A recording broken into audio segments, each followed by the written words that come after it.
नमस्कार। यूपीएससी की तैयारी में जुटे सभी एस्पिरेंट्स के लिए आज हम लेकर आए हैं एक बहुत ही जरूरी विश्लेषण, भारत की इथेनॉल नीति। इकोनॉमी और पॉलिसी के लिहाज से ये टॉपिक बहुत ही अहम है। तो चलिए बिना किसी देरी के इसे समझना शुरू करते हैं। अब इस विश्लेषण की शुरुआत हम प्रधानमंत्री के एक बयान से करते हैं। देखिए, ये बयान सीधे सीधे इथेनॉल नीति की अहमियत बताता है।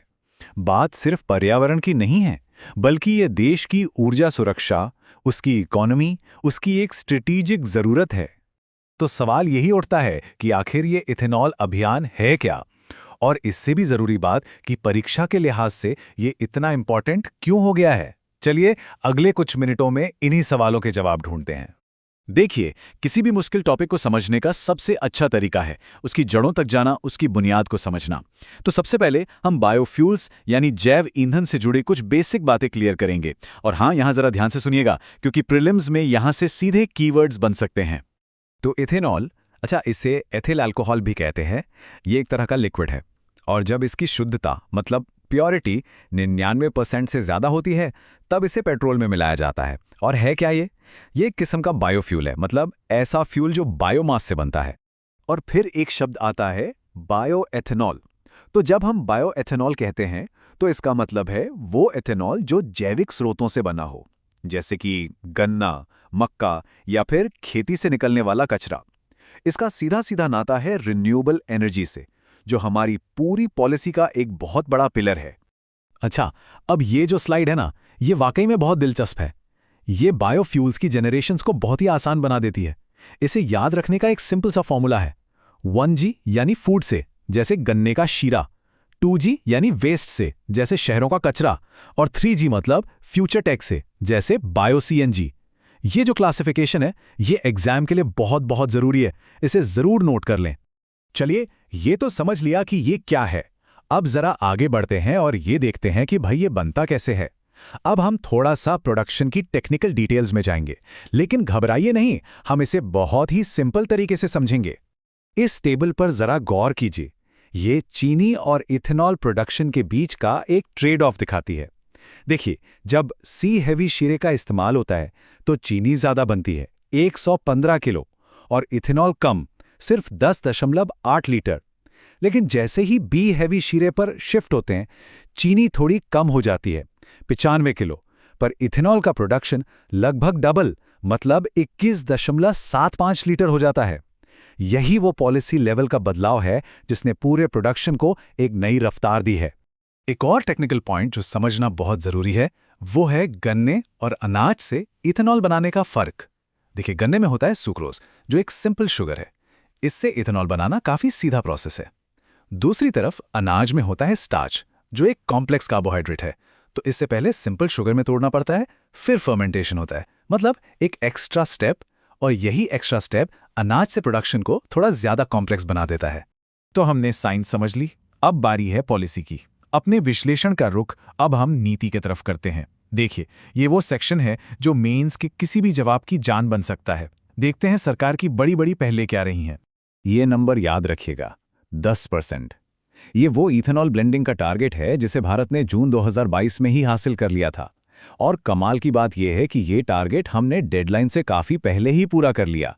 ये इस पॉलिसी की शुरुआती कामयाबी का एक बड़ा सबूत है। इस पूरे अभियान की जो नींव है, वो है नेशनल पॉलिसी ऑन बायोफ्यूल्स 2018। इसी पॉलिसी ने 2030 तक पेट्रोल में 20% इथेनॉल मिलाने का एक बड़ा लक्ष्य रखा है। और यही पॉलिसी है जो पूरे इथेनॉल ब्लेंडेड पेट्रोल यानी ईबीपी प्रोग्राम को गाइड करती है। इसके बाद आई प्रधानमंत्री जीवन योजना। इसका मेन फोकस क्या है? इसका मेन फोकस है सेकेंड जनरेशन यानी 2G बायोफ्यूल प्रोजेक्ट्स को फाइनेंशियल सपोर्ट देना।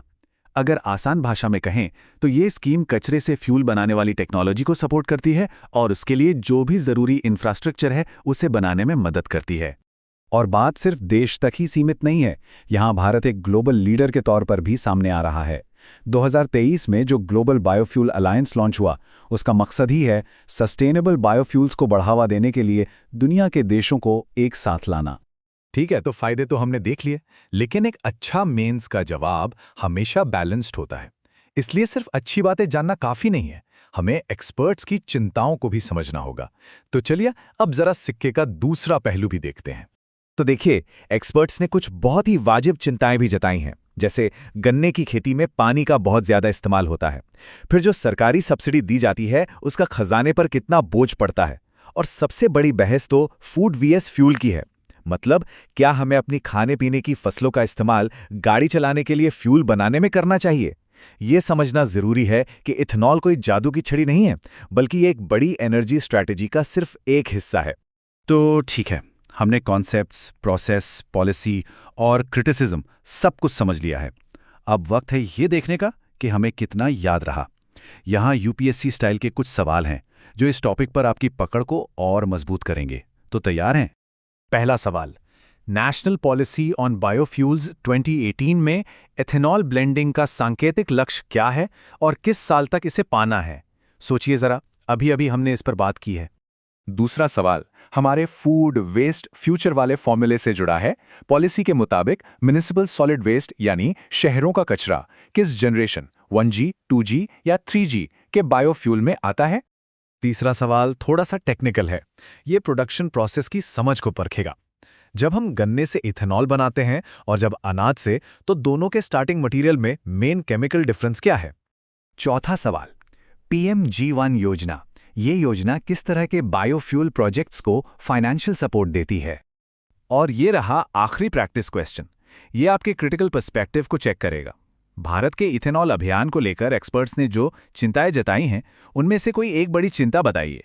और आखिर में एक सवाल जो सिर्फ सिलेबस का हिस्सा नहीं है, बल्कि भविष्य के बारे में सोचने पर मजबूर करता है। एक तरफ है ऊर्जा सुरक्षा, दूसरी तरफ खाद्य सुरक्षा और पर्यावरण। इन तीनों के बीच संतुलन बनाते हुए भारत की बायोफ्यूल स्ट्रैटेजी का अगला कदम क्या हो सकता है? इस पर सोचिएगा जरूर।